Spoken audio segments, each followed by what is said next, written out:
Yeah, this is David here with Fat Cat Reloading. I'm working on this Winchester Strata for my nephew, and you can see I've got all my bubble levels and our cant levels, all that stuff, set up while I'm doing all this. And I'll back up a little bit so y'all can get a better picture. Yeah, I'm doing this in my backyard barn, one of my backyard barns. But you know, you got to have some good tools to work with, and all kinds of stuff. But you ain't got to be putting a whole lot of time and effort into putting on a show. But see, one thing you never see when you get somebody to do your scope, put a scope on for you and bore sight it and everything, you don't see they lapping kits. They don't never align the scope rings, lap them, and polish out the insides, so the scope tube will have a perfect fit in there. And that's you see that's the ones that come off of this particular rifle. And from the factory or the gun shop, I don't know, but I've seen friends of mine get local gun shops to put scopes on them for them, and you never see the inside polish. To get rid of the coating, and even the coating, sometimes you'll have a burr or something up there, or it'll just be out of round a little bit. But you'll see how they're polished, and you get about 75% to 80% of the surface, and you're good to go. And that one did pretty good. That's just one. Other one, I've got some other scope rings and mounts on that. But I took the mounts off, the rails.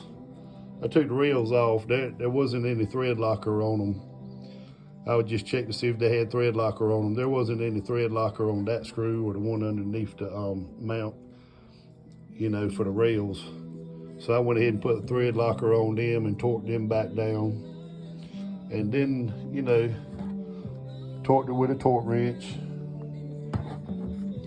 And, then I put thread locker on these, torqued these down. Well, first of all, before I torqued them down, I set alignment tools in here to go ahead, and I mounted my alignment bar in there, and then torqued down my mount. See, that way I know they're mounted straight. And then I took them back off, and I done my inside polish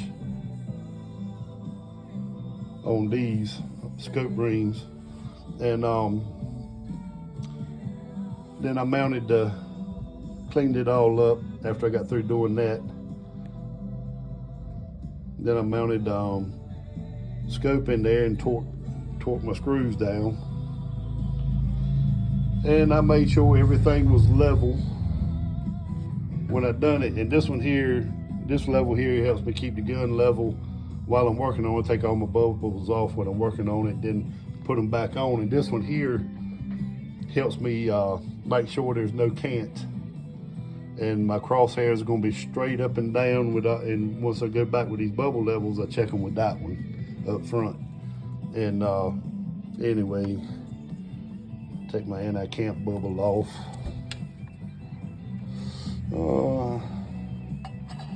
And that level. See, I make sure I got the scope level, gun level, stand level before I even put the gun on it, and then get my gun level on my on my bench rest here, and bench rest level, then I get my gun level, and then I level the scope, and put levels all over the scope and the gun. Make sure I got the gun level and there's no cant this way or that way, and that way I got my crosshair straight up and down once my scope's mounted. And now it's time for me to get started bore sighting it. And I bore sighted the last rifle in, that I done a scope on. And anyway, it's a pretty cool deal there. That's a Winchester Strata 30-06 Vortex scope. It ought to be good for hunting around on the farm a little bit. You know, nothing. I mean, with some better optics, yeah. You know, reach out there and touch something way the heck out there, but yeah, I see this Strata's got a free floated barrel and all that good stuff. So a lot of gun companies are doing that nowadays. And my next one I'm gonna be working on probably.